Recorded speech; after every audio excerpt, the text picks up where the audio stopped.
Hello there. Thanks for joining us at the Groomsmen again. I'll be your host, Jonathan. Today, I'm using PAA, Phoenix Artisan Accouterments Et which is a homage to Brut by Fabergé, the original Brut. This is in CK6 formula.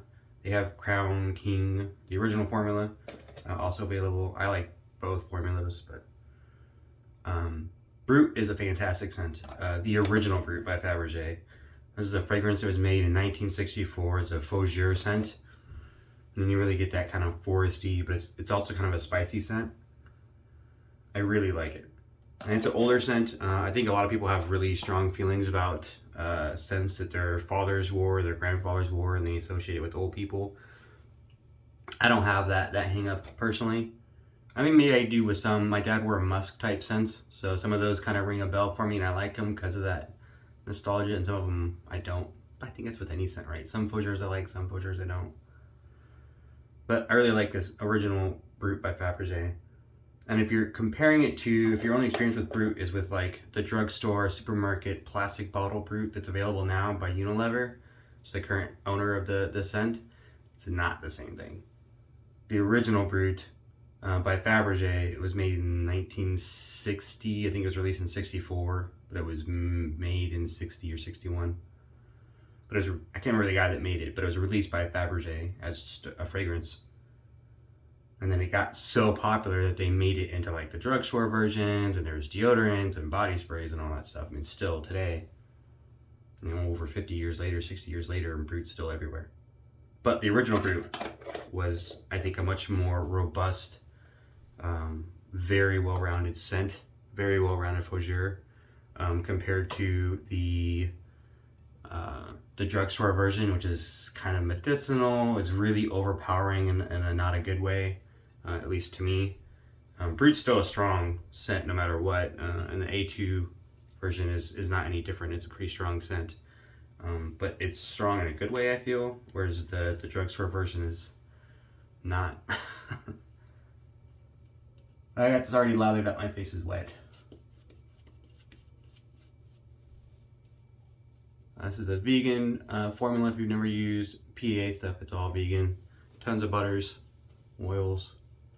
Like I said, he's got two formulas, the Crown King, which is the base formula, and then the Crown King 6, or CK6, which is the one I got now. They're both really good formulas.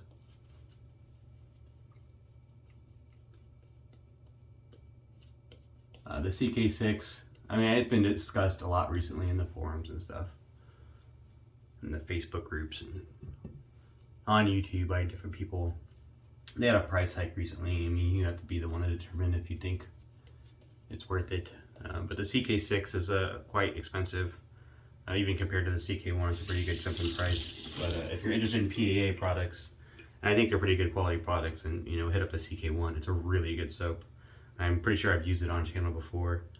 In particular, their scents are really good. They have a really good scent strength. Their aftershaves are listed as aftershave and cologne. And they have, most of them have a really good scent strength and will last all day. Razor wise, I talked about this the other day in my Wolfman video, which is making some comparisons to the old vintage models. This is the Proback. I'm going to show you guys some of the design features real quick before we use it. I guess I could have done that before I put the lather on my face, right? The Proback was made by Proback. The Proback Razor was made by Proback. Proback was a subsidiary of the Autostrop company, which if you're not familiar with Autostrop, they are a vintage single edge. I think I got one of the old A1 models here. It's one of the original Autostrop versions. This is with the original Autostrop hollow tubed handle. Got like a little push, you can see this was made to have a strop that goes in there on the strop roller, and you would strop the blade on both sides. That was their function. It was an auto stropping razor. So Autostrop had a subsidiary division called Proback that they made, and the point of Proback was to dip their toe into the double-edged world and kind of get some of that market share that Gillette basically, you know, owned the majority of. And this came out the same time, or right about the same time as the Gillette Goodwill. And they both had similar designs. So this is the base plate. It's got like these diamond shape with the pins on each side. There were 3 or 4 or 5 different versions where the pins were all different shapes, and that was part of their patent where they could use, and that kind of fit into the shape of this blade. So this DE blade, the way it is now, with the corner notches and the diamond shape in the middle and the notches on the sides and the circle, this is the design of this was actually made by Proback, by Autostrap. I don't remember the guy's name that owned Autostrap, but they made this DE blade design to fit with their new razor. And there's some conspiracy theories that Gillette made it first and Autostrap stole it via corporate espionage. There's some stories that say the other way around, that Gillette was the one that was committing corporate espionage and trying to steal Autostrap's design, so they didn't make it to the patent office first. But either way, the end result was Autostrap made it to the patent office first. Gillette thought they did, and they released their Goodwill razor that had a very similar design and used the same DE blade design. And they released it first, not knowing that Autostrap's patent had already been approved, so then Autostrap sued them for patent infringement. And there's a whole bunch of legal battles, but the end of it was Autostrap absorbed Gillette, and they ousted all the board members of Gillette, to include King C. Gillette, who lost his own company. And then the CEO of Autostrap / Proback took over Gillette, and then Gillette Autostrap became one company. And then they actually did make Autostrap razors that were branded with Gillette for a while. I don't have one of those, but I know they exist. But then they ended up phasing out the Autostrap. I think they kind of put all their focus into the DE designs. I think that's where the majority of the money was, and they just phased out the Autostrap design. But it's a really cool design. So it's got pegs in the corner that keep the blade stabilized, as well as the pins in the base plate, which keep the blade stabilized, and those pins in the top cap go into these corner slots. So it's got like really good stabilization. Put this back together without cutting the crap out of myself. It's got some pretty cool writing on the bottom there. It's the same on both sides, Proback. This was one of the first razors that I'm aware of. I think it is the first razor that made a DE blade top cap that covered the wings on the edge of the DE blade. Until that point, they'd always been exposed and were used to adjust the DE blade a little bit, because there was always wiggle room in the manufacturing process. So they kind of made it that way intentionally to be able to adjust. This is old. There's still a little play. It's not perfect. This razor was made ages ago. I can't remember when Proback was made, but it was a long time ago, I think. 40s. The new Deluxe, which is the model right before the Goodwill and the new came out, was in the Prohibition era, which is 1930s, 1934s. So late 30s, I think, is when the newer version of this, after the Great Depression was over. Late 30s, maybe early 40s. So yeah, still in pretty good shape. I do have like one little micro crack right there on the handle, but it seems pretty stable. Hasn't gotten any bigger since I got it. I got a new Voskhod. Did I say that right? Voskhod? Voskhod.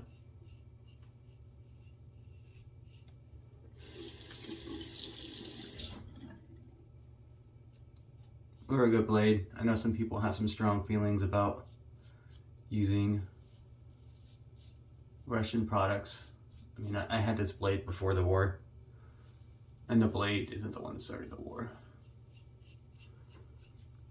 I don't have any problems with it. If you do, that's fine as well.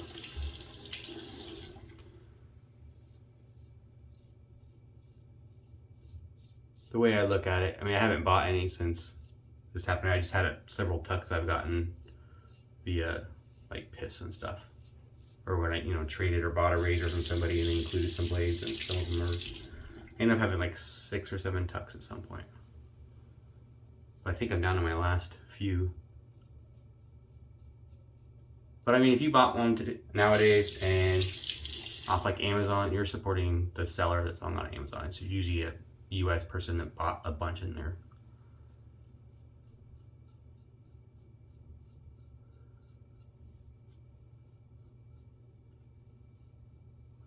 Did all that talking, the leather is so good. I was a little worried it was going to dry out.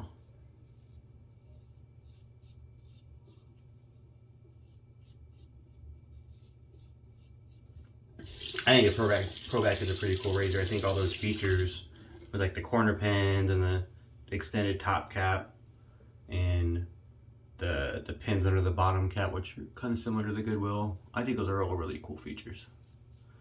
They kind of went into making a razor with more blade stability. Obviously it's an open comb. There's not a lot of blade exposure in there.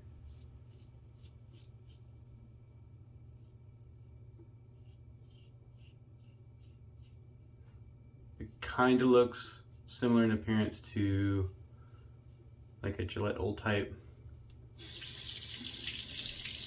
Insofar as, you know, a 3-piece handle with an open comb. I find this a little bit smoother than the Old Type.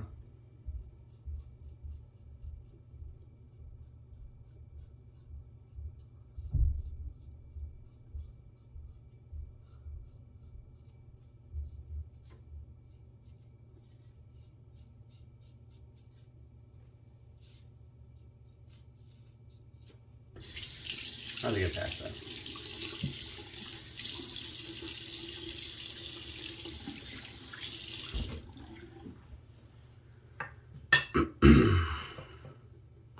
My brush is new. It's all like covered in leather right now, but this is a Simpsons. I didn't want to say the wrong word. I've never used a Simpsons brush before. I got this on a raffle. I wanted it a couple weeks ago, but we had a delay in shipping. So I just got today, or last night. Then obviously it's a jade, well it's a faux jade, I'm pretty sure it's a resin handle made to look like jade, but they did a good job, I think it looks like jade.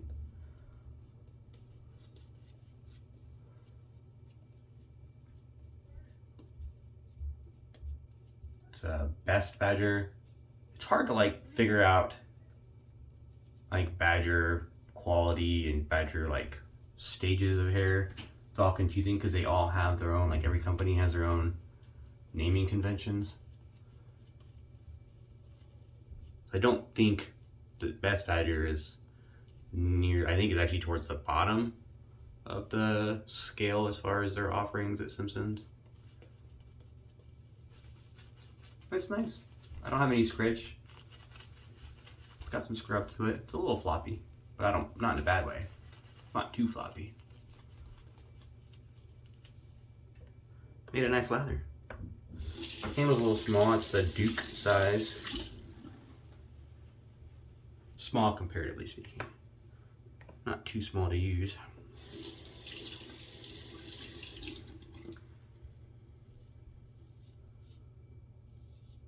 I thought the history on the Proback was pretty cool too. I didn't know that King Gillette had been ousted from his own company at one point over that stuff. I didn't know about that until I found the Proback. And I didn't know anything about the Proback when I found it. I was just scouring eBay. I think I was like sitting in like an office waiting room or something, searching through like vintage razors or something like that on eBay, and it was a small lot. Can't remember. There was like 3 or 4 other razors in there. Nothing was like particularly noteworthy or expensive. I think there was like a Shavette, maybe a Durham's. Oh, that might have been. I think I might have been looking at Durham's razors because I thought the designs looked really cool. But I ended up never having a good shave with the Durham razor just because the blades. I can't find a blade that works for me. Some people have a good job, and I know some people have modified them to use AC blades. I don't really get along with AC blades. But anyways, so I was looking up Durham's and I found a lot that had a Durham's in it and a couple other things and this Proback razor. And the Proback wasn't listed in the description. I don't know if these are very sought after or not. But I know the Proback wasn't listed in the description of the lot that I bought. It was just kind of a bonus razor that was in there. I don't even know if it was on the first picture. But I thought, man, that's a cool looking razor. I just like the writing on the bottom. I thought, man, that's neat looking. So I started Googling. I'm like, what is this Proback razor? I haven't heard of this one before. And then I just went down this rabbit hole of like Wikipedia entries and Badger and Blade threads and all these cool stuff. I was looking at like the original patent designs that Autostrop / Proback had put forward for this razor. And the DE blade, and then the ones that Gillette had put forward. I have a couple of the Goodwills, and you could definitely tell the similarities. There were several different versions of the Goodwill, just like there were the Proback that had different versions. There were different types of the like little diamond shaped pins on the base plate. There's obviously the one that's really sought after that has the diamond shaped pins on the base plate. They come through cutouts on the top cap, which looks really cool. I don't have one of those, but they are very cool. But I have a couple that have the diamond shaped pins, and then the top cap has the squares, kind of like this one does. You can see the similarities. I will say, I think the Proback does a better job securing the blade. I think there's a lot of play in the Goodwill version, and there's less play in this one. I think the tolerances are a little better. They did a little better with the sizing on the diamond pins and the corner pins.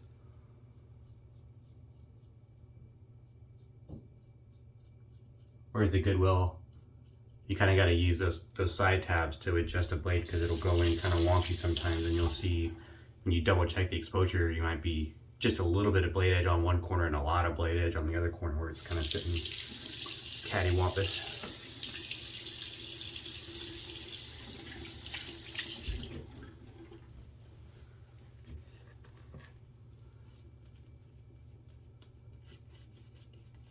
But I know Proback had a whole line of DE blades as well. I don't have any. Obviously they're old. I don't know if you'd want to use. I know some DE blades, some new old stock. I have some new old stock like Schick blades are still good. I don't know. I think a lot of it depends on the packaging and how it was stored. I know the edges can degrade over time. So even though it might look good, I don't know that an edge from a blade that's, 70 years ago would be any good. But maybe.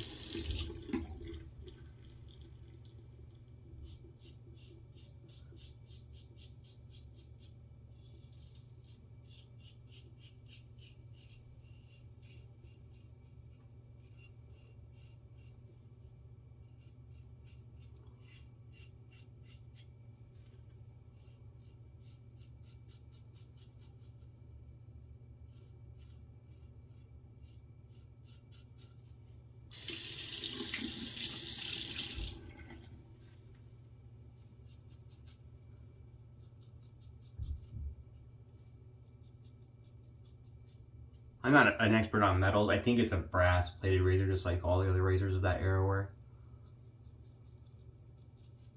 That's how it feels to me. It's not very particularly heavy. The handle has a little bit of weight to it, but I mean, it's a pretty small razor. The handle's pretty thin. The razor head profile is pretty thin.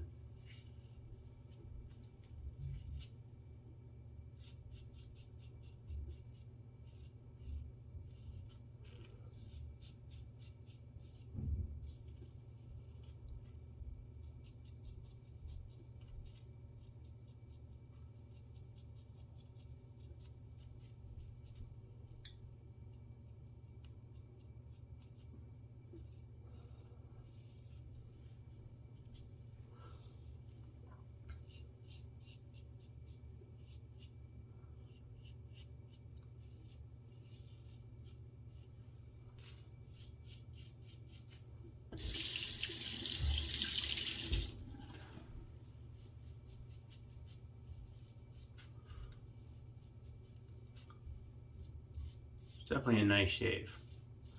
I think it's cool to use razors. Like I have a lot of modern razors as well. But I like vintage razors too, and I think there's just something really cool about using a razor that my grandpa could have used, or even great grandpa.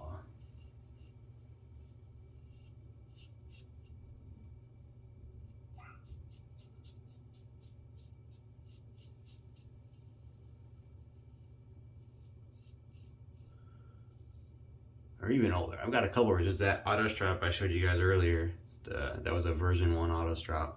That was from like 1901. I think that's actually the oldest razor I own.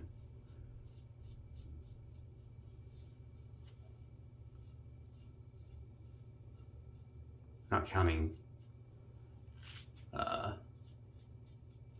straights. I don't use straights, but I acquired a few and like lots and stuff over the couple years, and all I know is they're old. I don't have any way to date them.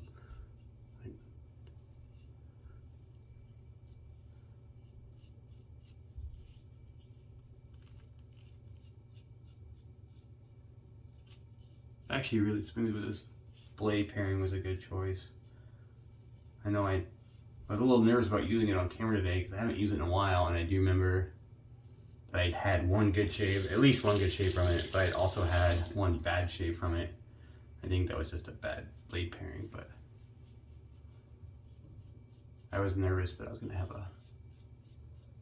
a bad shave on camera, and I really wanted to have a good video for this because I thought the history was very cool. And I know at least one person was interested in it.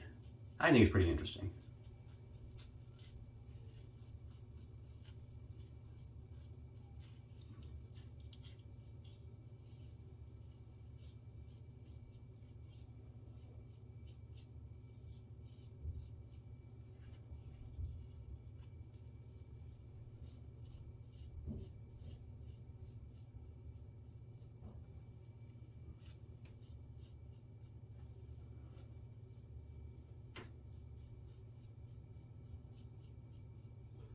I know some of these open comb, especially these old open combs, can look a little daunting, but I think once you figure out the angle, no big deal. But that was a really fun shave. Proback Razor with the Voskhod. It's very smooth. There's a little patch right there. It's always hard to get smooth right along that beard line there without cutting into the beard. Anyways, that was a good shave. I'm gonna do a quick cold water rinse and I'll be right back for some post shave. All right, I'm back. Thanks for sticking with me. Coming back from the Proback shave. Definitely encourage you to go out there and look up some information if you found that interesting. I think it's really cool. The history of, well, I mean, Gillette, definitely, you gotta give Gillette credit for designing the original DE safety razor, the double edge. But Autostrop / Proback is the one that made the modern DE blade that we all know and love and still use today, and has been in place for, I don't know, 80 years, 60, 70, 90 years ish, maybe more. Use this matching A2 Splash. This is the older one, not too old, but it doesn't have the little plastic cap in there, that the flow inhibitor, flow restrictor, flow something. He puts those in his new ones, but for a while there he didn't put it in, and I don't know, I guess he got feedback, so he started putting them in, but that one doesn't have one. So it comes out a little fast.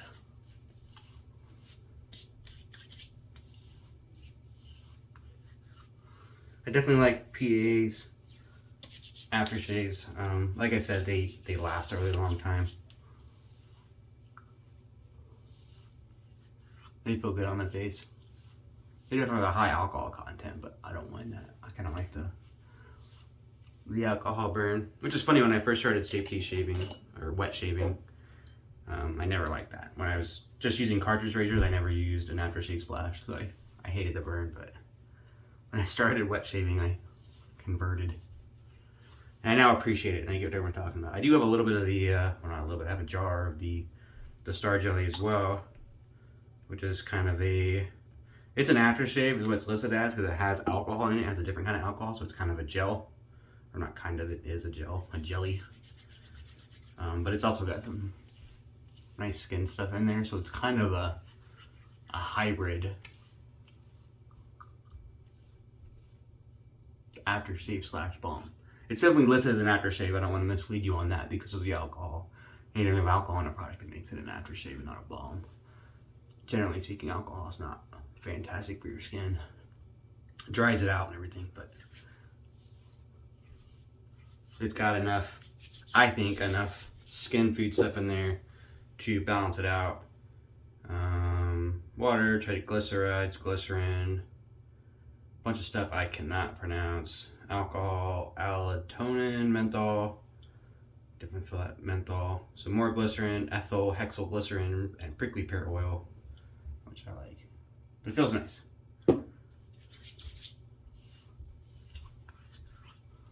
That's the shave. Please go look up the Proback. I think it's really cool. I think more people should know about that too. To know that the Proback existed, that was the creator of the double-edged blade that we all know and love every day and use. It's good history. We should always know our history, right? But I hope you liked the video. I hope it was informative. Please hit the like and subscribe buttons if you enjoyed it. I certainly appreciate that. All of us here at the Groomsmen appreciate it. And stay tuned. We'll be putting out some more content here pretty soon. And thank you all for watching. I really appreciate it. 350 subscribers, which is pretty awesome. I think we were just at 200 when I kind of joined into the Groomsmen. So I think we've come a long way, and it's really exciting to be a part of all this. And thank you for being a part of it as well. Thanks. Have a good one.